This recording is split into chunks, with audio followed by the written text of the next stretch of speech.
नमस्कार दोस्तों, आप लोग देख रहे हैं भारत सक्रिय समाचार वेब टीवी चैनल। मैं हूं आपका दोस्त मनोज वर्मा। आइए शुरुआत करते हैं खास खबर। भदोही 23 फरवरी 2026 जिलाधिकारी शैलेश कुमार की अध्यक्षता में कलेक्टर सभागार में विद्युत विभाग की जन चौपाल का आयोजन किया गया। आम जनमानस की विद्युत संबंधी समस्याओं के त्वरित एवं प्रभावी समाधान के उद्देश्य से आयोजित इस जन चौपाल में बड़ी संख्या में शिकायतकर्ता उपस्थित रहे। जन चौपाल का मुख्य उद्देश्य विद्युत उपभोक्ताओं की समस्याओं का मौके पर समाधान करना रहा। इस दौरान विद्युत बिल में त्रुटि सुधार, मीटर जांच एवं परिवर्तन, नए विद्युत कनेक्शन, लोड वृद्धि, नाम परिवर्तन, ट्रांसफार्मर लाइन एंड वोल्टेज संबंधी शिकायतों के साथ साथ विभिन्न सरकारी योजनाओं एवं सब्सिडी की जानकारी प्रदान की गई। साथ ही प्राप्त शिकायतों के तत्काल निस्तारण पर विशेष बल दिया गया। जिलाधिकारी शैलेश कुमार एवं पुलिस अधीक्षक अभिमन्यु मांगलिक ने अग्निवीर शहीद धीरज गुप्ता के घर पहुंचकर उनकी प्रतिमा पर पुष्पांजलि अर्पित कर श्रद्धापूर्वक नमन किया। इस अवसर पर अधिकारियों ने शहीद के परिजनों से भेंट कर उन्हें ठाठस बंधवाया तथा शासन द्वारा हर संभव सहायता उपलब्ध कराने का भरोसा दिलाया। सर, आज शहीद धीरज गुप्ता जी के आप घर पे आए हैं, परिवारजन से भी मिले हैं। जिला प्रशासन की ओर से क्या कुछ सहायता राशि दी जा रही है, क्या कुछ सहयोग किया जा रहा है? देखिए, जो जेठूपुर गांव है हमारा औराई तहसील का, यहाँ पर शहीद धीरज गुप्ता जी का परिवार रहता है। आज हम और पुलिस अधीक्षक साहब यहाँ पर उनके परिवार से मिलने, विशेषकर उनकी माताजी से मिलने आए थे। उनके परिवार में उनकी माताजी के अलावा 2 छोटे भाई हैं और 5 बहनें हैं। सभी की शादी हो चुकी है। तो इस समय पूरा परिवार मौके पर मौजूद मिला और उनसे हम लोगों ने बात करके जो शासन की योजनाएं हैं उसके अंतर्गत उनको क्या क्या लाभ मिल सकता है उससे उनको अवगत कराया। इसके अलावा आज ही सुबह मेरी जो है जिस यूनिट में वो तैनात थे धीरज जी, तो वहाँ के कमांडिंग ऑफिसर से भी सुबह बात हुई है और आर्मी की तरफ से भी पूर्ण सहयोग करने का हमें एश्योरेंस दिया गया है। हम लोगों ने उनको बताया भी है कि किसी भी प्रकार की कोई दस्तावेजी अगर सहायता आपको आवश्यक है, यहाँ से किसी प्रकार की कोई सूचना जानी है, तो सभी सूचनाएं जिला प्रशासन भी आपको उपलब्ध कराएगा और वहाँ पर भी यदि किसी प्रकार की सहायता की आवश्यकता होगी तो हम लोग यहाँ से जो है प्रभावी उसमें कोऑर्डिनेशन कर लेंगे, जिससे कहीं किसी प्रकार की दिक्कत ना आए। जो उनके द्वारा चीज़ें वहाँ बताई गई तो वो हमने यहाँ परिवार को भी अवगत कराया है। क्योंकि धीरज जी जो है अग्निवीर थे, तो अग्निवीर स्कीम के तहत स्कीम में काफ़ी लाभ भी हैं जो कि मतलब मरणोपरांत, शहीदी के उपरांत जो है परिवार को मिलते हैं। तो गरीब परिवार है, निश्चित तौर पर जो है जो शहीद व्यक्ति तो वापस नहीं आ सकता, लेकिन उसके परिवार को अपने पैरों पे खड़ा होने के लिए ज़रूर जो है सहायता मिल सकती है।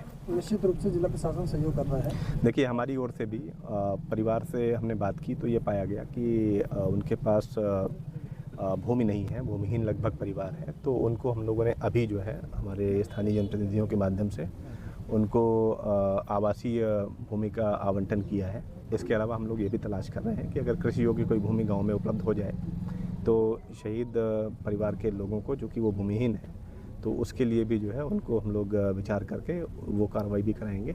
इसके अलावा उसके घर तक जो है, शहीद के घर तक कुछ 20 मीटर का रास्ता कच्चा है, तो उसमें भी माननीय विधायक जी ने यहाँ के उनके द्वारा पूर्व में ही स्वीकृति दी हुई थी, तो वो कार्य भी हो जाएगा शुरू। और अभी जो हमारे क्षेत्रीय ब्लॉक प्रमुख हैं उनके द्वारा भी घर पर जो है हाई मास्ट लाइट का कार्य शुरू करा दिया गया है। और जो थोड़ा सा हिस्सा कच्चा है उसमें भी जो है ब्लॉक के माध्यम से अथवा हमारे जो है जिला स्तरीय फंड के माध्यम से हम लोग वहाँ तक रोड कंस्ट्रक्शन का काम करेंगे। यहाँ के जो ग्राम प्रधान हैं उनके द्वारा भी काफ़ी सहयोग किया जा रहा है। तो सभी प्रकार की जो हमारी योजनाएं हैं, इसके अलावा हम लोग ये भी प्रयास कर रहे हैं कि अगर यहाँ पर कोई मुफीद जगह मिल जाती है तो उनकी याद में कोई यहाँ पर क्रीड़ा का मैदान, जहाँ पे जो बच्चे जो है उस शहीद को याद कर सकें, उससे प्रेरणा पा सकें, उसके लिए भी हम लोग जो है प्रयास कर रहे हैं। Thank you sir. जी मंत्री जी, आज भदोही आए हैं, किस कार्यक्रम के लिए? ये मेरा 100 दिन का प्रवास है। जो हमारे निषाद बाहुल सीटें हैं, जैसे भदोही है, ज्ञानपुर है, कल मैं मिर्ज़ापुर में 96 और मजमा में था, अभी हंडिया में भी जाएंगे। ऐसे में जो तो कार्यकर्ता हैं, कार्यकर्ताओं की एक समीक्षा बैठक चल रही है, क्योंकि वो 2013 से चल रहे हैं। तो कार्यक्रम या कैडर या नज़रिया बदलने का, तो लोगों को जो जानकारी दी जाती है तो धीरे धीरे वो विरोधी या कोई जो इनके हिस्से पर कब्जा किए हुए हैं वो लोग इनके अंदर भ्रम पैदा कर देते हैं। तो ये सही बात जाने, नज़रिया अपना फिक्स रखें। तो कार्यकर्ता हैं, चूँकि समाज जो है जहाँ से नेता पैदा होता है, तो अगर समाज कमज़ोर है तो नेता कमज़ोर होता है, समाज बिकाऊ पियाऊ है तो नेता भी बिकाऊ पियाऊ हो जाता है। तो इसलिए समाज को ही जहाँ से नेता पैदा होता है उसी को अगर मजबूत कर दिया जाए, उसी को समझदार होशियार बना दिया जाए, तो जब जिस दिन समझदार हो जाए समाज, उस दिन नेता भी समझदार हो जाए। तो जिस तरीके से जाटव, यादव, ब्राह्मण, ठाकुर या बड़े बुद्धिमान जो पॉलिटिकल जो जाति हैं, इन लोगों ने अपने समाज को समझदार बना दिया, तो वो सोच समझ कर वोट देते हैं, सोच समझ के नेता चुनते हैं, सोच समझ कर राजनीतिक दल के साथ रहते हैं। हमारे लोग आँख मूंद के रहते हैं, कभी हाथी दबाओ, पंजा दबाओ, साइकिल दबाओ, तो एकदम उनके अंदर समझ पैदा करने के लिए कार्यक्रम चला कि समझदार हो जाओ, होशियार हो जाओ, जानकार हो जाओ, ज्ञानवान हो जाओ। तो कि जो बुद्धिमान जो होगा, अब इनको बुद्धू बना के सब लेते रहे वोट, तो बुद्धू रहेगा तो बुद्धिहीन रहेगा, धनहीन रहेगा। अब बुद्धिमान हो जाएगा तो धनवान महान भी हो जाएगा। ये बुद्धिमान बनाने का इनका है, इनको हम सही जानकारी देते हैं। तो अभी आज भदोही के सभी, भदोही और ज्ञानपुर और आई तीनों विधानसभाओं के कार्यकर्ता हैं, और उनके अंदर है कि भाई आप भ्रम में न जाओ, 2027 में एनडीए के साथ आओ, और ये विपक्ष के लोग हैं, ये तुम्हारा एक तरीके से मगरमच्छ हैं, तुम्हारा हिस्सा खाने।